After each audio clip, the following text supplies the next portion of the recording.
In this video, I'm going to show you how to reset the oil life on this BMW 550i. Let's get into it.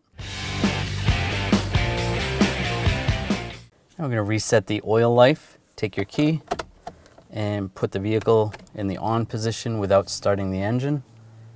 You're going to wait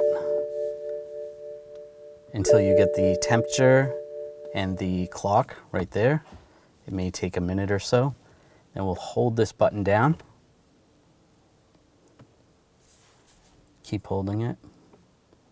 Now it goes to your services. You can select the service. Keep scrolling through.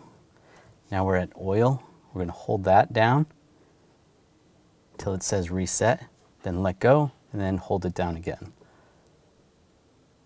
Now it's reset. Now you can get out of there and shut the key off. When only the best will do, demand TRQ. The only company that lets you view before you do. TRQ is committed to offering the highest quality aftermarket auto parts that are engineered for peace of mind. Thanks for using and viewing with TRQ.